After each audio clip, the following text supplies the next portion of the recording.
I'll get them to trust.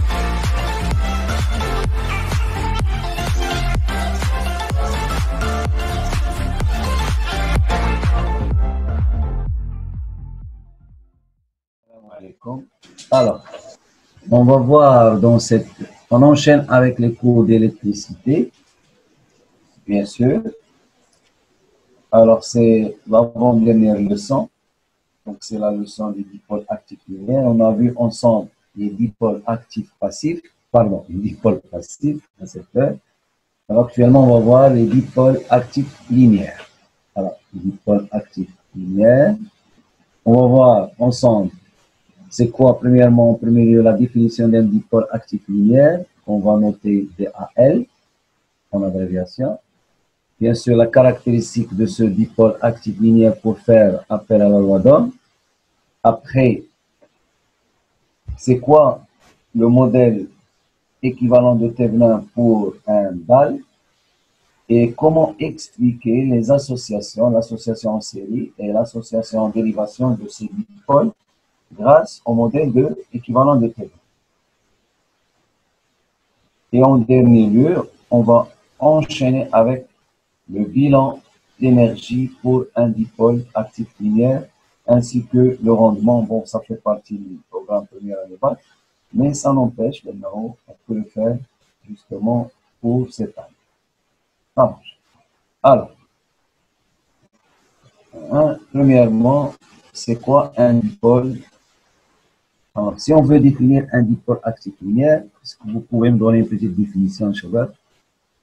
Alors, c'est quoi un dipôle équivalent linéaire?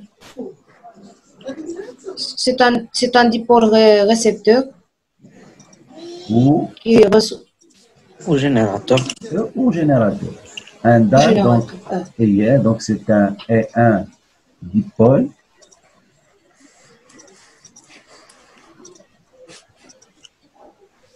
H qui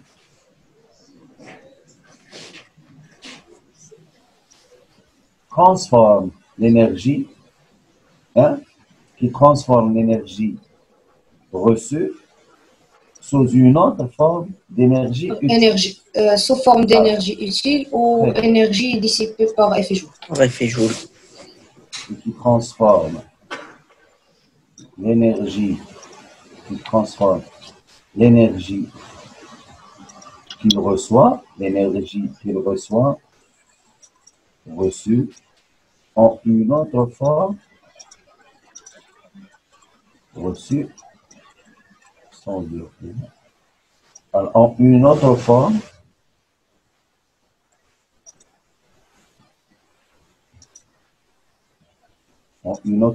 d'énergie. Je m'explique.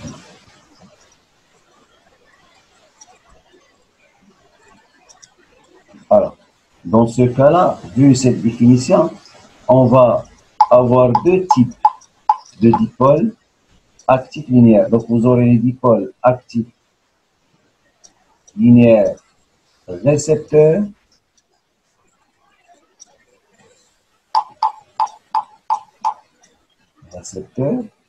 et les dipôles actifs linéaires générateurs.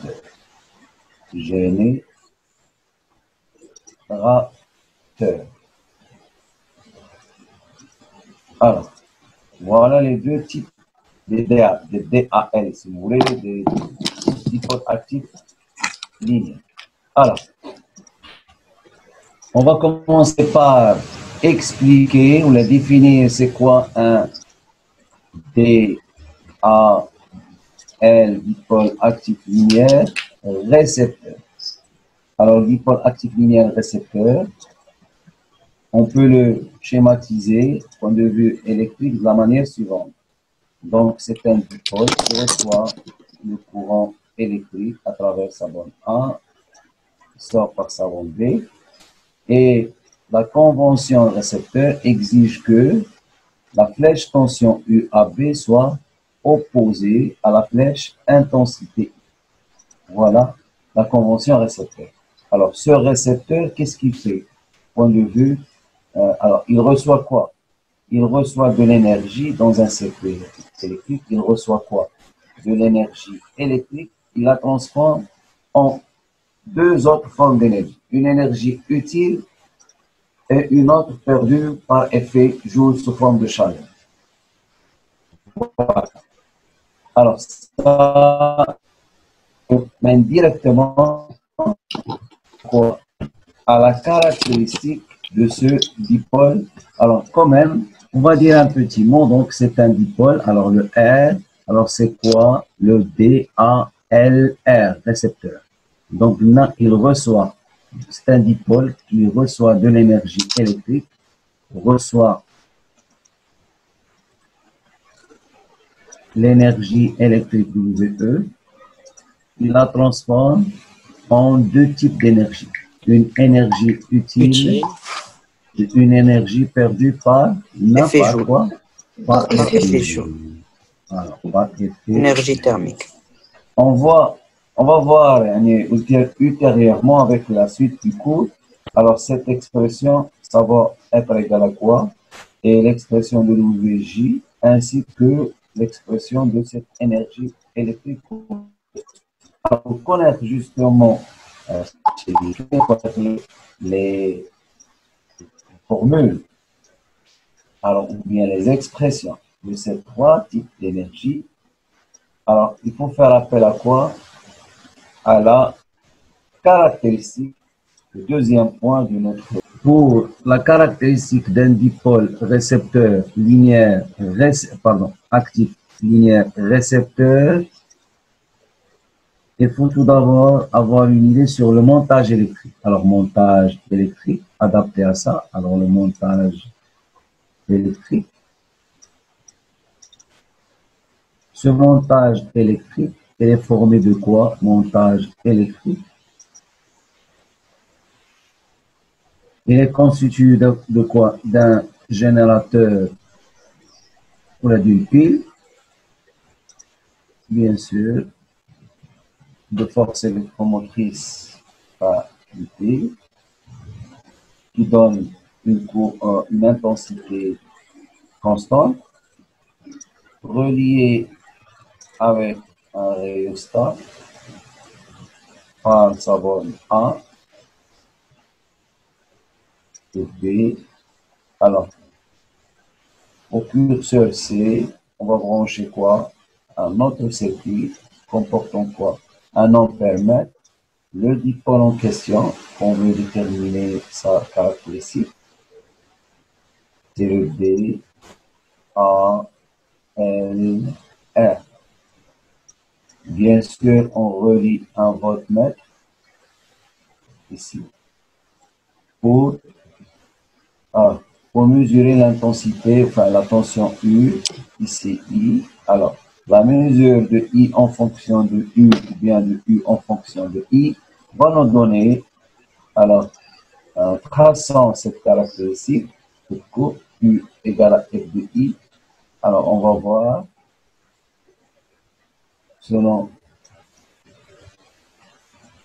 On va avoir une fonction affine. Voilà, alors on va voir quoi? On va voir une ligne, très bien, une ligne droite, il y a un segment de droite qui ne passe pas par l'origine. Alors, un segment de droite, je refais, il ne passe pas par l'origine. C'est bon. Alors, on a comment varie U en fonction de I. Alors, comment écrire la fonction U égale à F de I? U égale AB plus AX plus B. U égale à AX plus B. Voilà, parce qu'il s'agit de quoi? D'un segment de droite de fonction U égale, donc c'est une fonction, oui, fonction affine. Alors, U égale à A fois I plus B avec A, c'est le coefficient directeur ou bien la pente de cette droite. Alors, la pente de cette droite, on peut la schématiser comme suit. Alors, la pente de cette droite, ce n'est que Hein, c'est la tangente de cet angle. Alors, ou bien c'est delta, ça c'est delta de U sur delta de I. Hein. C'est ce qu'on a comme formule, ou bien comme moyen de déterminer quoi? A. Alors, ça sera delta de U sur delta de I, bien sûr, ce rapport, il est positif. Et on constate que l'unité de A, ce n'est que volt divisé par ampère, c'est-à-dire ohm. Résistance. Alors, là, C'est-à-dire une résistance. donc, on peut écrire que A, c'est une RT, une résistance interne. On appelle résistance interne, résistance interne de notre dipôle actif linéaire. Alors, le fait de dire linéaire parce que la caractéristique, je rappelle bien, la caractéristique est une droite. Hein, c'est une droite, donc c'est une fonction affine. Et pour cela, on va faire l'étude, on a décidé de faire l'étude des dipôles actifs linéaires. Donc, maintenant, la courbe est une droite. Alors, DAL linéaire récepteur. Bon, et P, ce n'est que la tension U lorsque I vaut 0. On va voir que c'est différent de 0. Chose qui n'est pas le cas d'ailleurs, c'est pas le même cas pour un dipôle H passif. Donc, on a dit que le dipôle passif, lorsque I égale à 0, U vaut 0. Alors ici, non, c'est l'inverse. Lorsque I égale à 0, non pas obligatoirement U égale 0. Donc, vous avez une valeur B. Alors, je reviens un petit peu à la courbe. On va représenter cette valeur voilà, sur la courbe. Donc, voilà, c'est voilà, B qu'on va appeler U. U lorsque I égale à 0 ou bien U0. Ce n'est que E'. Alors, on note U0 ou bien U lorsque I égale à 0 comme étant E. Alors, c'est quoi E? Bien E', c'est la Force contre électromotrice. Très bien, c'est la force contre